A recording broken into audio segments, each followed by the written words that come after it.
मैं as a traveller भी avoid करूँगा। टर्की हो गया, अज़रबैजान हो गया और साथ ही में चाइना हो गया। At least they stop supporting Pakistan, तब तक तो मैं इन कंट्रीज़ में ट्रैवल नहीं करूँगा। तो बाकी ट्रैवलर से भी मेरी ये गुजारिश है, पाकिस्तान को सपोर्ट करना बंद नहीं करते तब तक आप लोग भी इन कंट्रीज़ में जाके टूरिज़्म को बढ़ावा ना दीजिए। हे हाय हेलो फ्रेंड, कैसे आप सब? I hope you are doing good. So welcome back to my channel. So India Pakistan के वार तो शुरू है, आप सभी को पता है, तो उसके चलते बहुत सारे ट्रैवल अपडेट्स है। सो वो सब चीज़ें हम आज के इस वीडियो में बात करेंगे। साथ ही में कुछ एडवाइजरीज है वो सब बात करेंगे। और इस वॉर के टाइम में जो जो कंट्रीज़ पाकिस्तान को सपोर्ट कर रही है उन सब के टूरिज़्म के बारे में बात करेंगे, और हम जैसे ट्रैवलर्स उस कंट्री को जाना चाहिए या नहीं जाना चाहिए, वो सब चीज़ें हम आज के इस वीडियो में बात करेंगे। So without wasting much time, let's start the video. और चैनल पर पहली बार, चैनल को सब्सक्राइब करें, वीडियो को लाइक करें। So let's start the video. सबसे पहला जो ट्रैवल अपडेट है वो है कि इंडिया के 32 एयरपोर्ट्स को क्लोज किया गया है। और मेजरली ये सब एयरपोर्ट बॉर्डर एरिया की तरफ ही आते हैं, जैसे कि जम्मू हो गया, श्रीनगर हो गया और पठानकोट हो गया। ये सब बॉर्डर एरिया की तरफ जितने भी एयरपोर्ट्स है सभी को क्लोज किया गया है। अगर आपके प्लान्स उस तरफ जाने के हैं या अगर आपकी टिकट ऑलरेडी बनी हुई है तो एक बार आप एयरलाइन से कांटेक्ट कर लीजिए और उनसे जान लीजिए कि आप वहाँ पर ट्रैवल कर पा रहे हो कि नहीं। और मेजरली जो बड़े बड़े एयरलाइंस है जैसे कि एयर इंडिया हो गया, इंडिगो हो गया, स्पाइस जेट हो गया, आकाशा हो गया, ये सब मेजर एयरलाइंस अपने अपने सर्विसेज बंद कर दिए हैं। उस तरफ जाने वाले सभी फ़्लाइट्स को कैंसिल कर दिया है।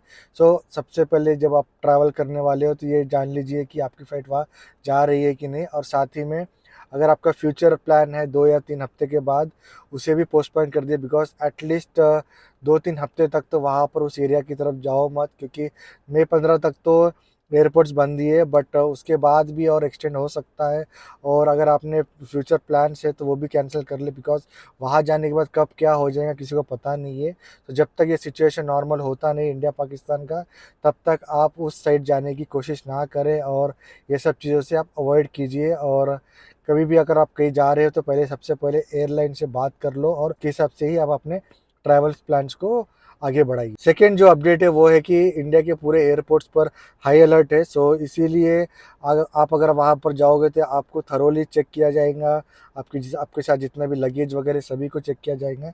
तो इसीलिए एक एडवाइस ये है कि अगर आप एयरपोर्ट जा रहे हैं तो एटलीस्ट बफर टाइम लेके चले, क्योंकि वहाँ जाने के बाद काफ़ी समय लगने वाला ये सब सिक्योरिटी स्क्रूटिनिटी होने के लिए। तो इसलिए बफर टाइम रख के जाए, क्योंकि अगर आप टाइम से जाओगे तो ये अगर आपको चेकिंग वगैरह के लिए ज़्यादा टाइम लग गया तो आप अपनी फ़्लाइट भी मिस कर सकते हैं। तो इसीलिए ये सब नज़र में रखते हुए थोड़ा बफर टाइम रखें, 2-3 घंटा एडवांस में जाने का प्लान करें। अगर आप डोमेस्टिक फ़्लाइट पकड़ने जा रहे हो और इंटरनेशनल है तो कम से कम 4 से 5 घंटे पहले जाइए, सो दैट क्योंकि ये सब प्रोसीजर होते समय आपको प्रॉब्लम ना हो और आपकी कोई फ़्लाइट मिस ना हो। इसलिए ये सब चीज़ें आप ध्यान में रखें अगर आप एयरपोर्ट जा रहे हैं अपनी फ़्लाइट पकड़ने। थर्ड अपडेट जो है कि जितने भी कंट्रीज इस वॉर में पाकिस्तान को सपोर्ट कर रहे हैं, जैसे कि टर्की हो गया, अज़रबैजान हो गया, सो ये सब कंट्रीज़ में अगर आपके ट्रैवल प्लान से या फिर अगर आप ऑलरेडी वहाँ पर है तो जल्दी से जल्दी वहाँ से निकल जाए। और अगर आपके फ्यूचर ट्रैवल प्लान है तो अवॉइड कीजिए एज ऑफ नाउ, बिकॉज आपको पता ही है कि इस वॉर में टर्की हो गया, अज़रबैजान हो गया, ये सब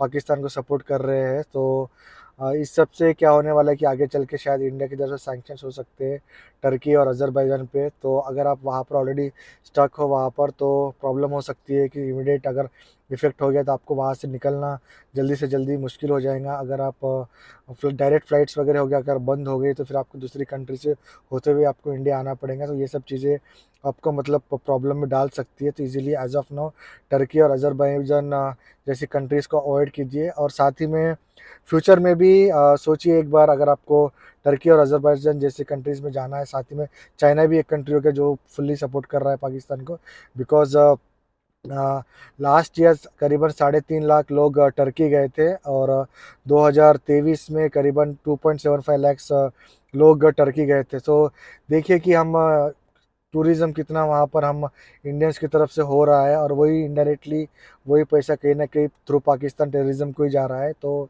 देखिए इस बारे में सोचिए कि टर्की के अलावा, अज़रबैजान के अलावा, चाइना के अलावा पूरे दुनिया में और भी बहुत सारी कंट्रीज़ है जहाँ पर जो हमारे फ्रेंडली कंट्रीज़ है वहाँ पर जाइए, वहाँ पर विजिट करिए, ना कि ऐसे कंट्रीज जो टेररिज्म को सपोर्ट करता है, पाकिस्तान को सपोर्ट करता है, तो इस चीज़ पे ध्यान दीजिए बिकॉज़ पर्सन कम से कम 2 से 3 लाख का जो जो हम स्पेंड कर रहे हैं उस कंट्री में, कहीं न कहीं घूम फिर के वापस हमारे पे ही मतलब यूज़ हो रहा है, हमारे देश के अगेंस्ट यूज़ हो रहा है, हमारे देश के सिविलियंस के, हमारे देश के आर्मी के अगेंस्ट ये सब पैसा यूज़ हो रहा है। तो अवॉइड कीजिए as of now at least till this countries support India, तब तक तो ये कंट्रीज़ को आप अवॉइड कीजिए ट्रैवल करने के लिए।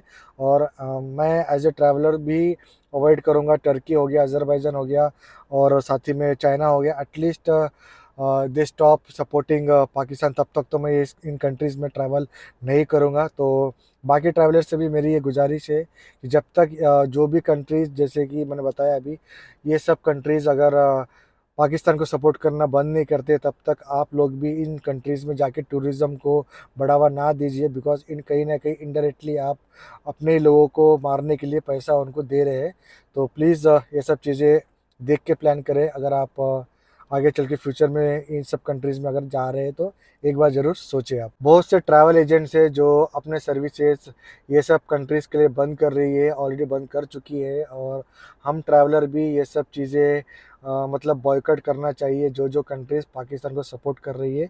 As of now boycott Turkey, Azerbaijan, China और भी कोई जो कंट्री आगे चल के पाकिस्तान को सपोर्ट करेंगी, हम उन सब कंट्रीज़ को बॉयकॉट करना चाहिए at least till they stop supporting Pakistan for the terrorism. अगला जो अपडेट है रिलेटेड टू थाईलैंड है। सो आपको पता है कि थाईलैंड में एक वायरस आया एंथ्रेक्स बोल के, वो जो कि काफ़ी डेंजरस है। सो अगर आप ट्रैवल कर रहे हैं थाईलैंड की तो वहाँ की गवर्नमेंट की और हमारी गवर्नमेंट की भी एडवाइजरी आप देख लीजिए एक बार बिकॉज एज ऑफ नाउ जो एंथ्रेक्स जो वायरस है उसमें टोटल 4 आई थिंक डिटेक्ट हुए, जिसमें से एक की मौत भी हो चुकी है, 2 लोग का ट्रीटमेंट चल रहा है और एक का डिस्चार्ज हो गया है। तो ये सब जो वायरस है थ्रू एनिमल्स आता है, जैसे कि शिप हो गया या फिर किसी कोई और अदर एनिमल है उनके थ्रू आ जाता है।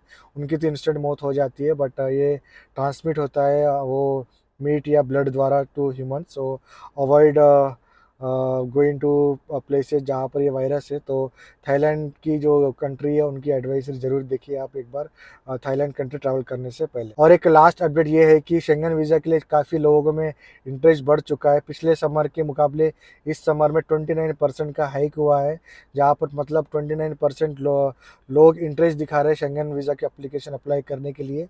सो अगर आप भी शेंगन वीज़ा अप्लाई करना चाहते हैं तो देख लीजिए कि कौन सी कंट्री है जहाँ से आपको मतलब ज़्यादा चांसेस है अप्रूवल के, उस कंट्री में आप अप्लाई कर सकते हैं। और मेजर रीज़न इस हाइक का ये भी है कि एक तो समर हॉलीडेज़ है, दूसरा ये भी है कि एक ही वीज़ा पे आपको अराउंड 27 टू 29 कंट्रीज़ मतलब घूम सकते हैं। तो वो भी एक कारण है जिसकी वजह से शेंगन वीज़ा की डिमांड बढ़ चुकी है। सो गाइज ये था हमारा आज का ट्रैवल अपडेट। सो अगर आपको ये वीडियो पसंद आया तो वीडियो को लाइक ज़रूर करें और कमेंट करके ज़रूर हमको ये बताएं कि आपको ये ट्रैवल अपडेट्स पसंद आ रहे हैं। अगर आपको ये ट्रैवल अपडेट्स पसंद आ रहे हैं तो एवरी संडे मैं आपको ऐसे ट्रैवल अपडेट्स का एक वीडियो बनाऊंगा जहाँ पर आपको पूरा को इन्फॉर्मेशन मिल जाएगा कि एज ऑफ नाउ क्या सिचुएशन है ट्रैवल रिलेटेड थिंग्स के लिए। वो सब चीज़ें मैं आपको एक ही वीडियो में हर संडे में लाने की कोशिश करूँगा। तो अगर आपको ये वीडियो पसंद आए तो प्लीज़ कमेंट करके ज़रूर बताएं कि ये वीडियो आपका यूज़फुल था और आपको ऐसी वीडियोस और भी चाहिए। तो अगर आपके ज़्यादा कमेंट्स आ गए तो मैं हर संडे आपको ऐसा एक वीडियो बनाऊंगा जिससे आपको कंप्लीट इन्फॉर्मेशन ट्रैवल रिलेटेड मिल जाया करेंगी। तो चलिए आज का वीडियो मैं यहीं पर एंड करता हूँ। सो आई होप कि आपको ये वीडियो पसंद आया होगा। वीडियो पसंद है वीडियो को लाइक करें, चैनल को सब्सक्राइब करें। फिर मिलता हूँ मैं अपने अगले ट्रैवल वीडियो में, तब तक के लिए bye bye, take care and keep travelling.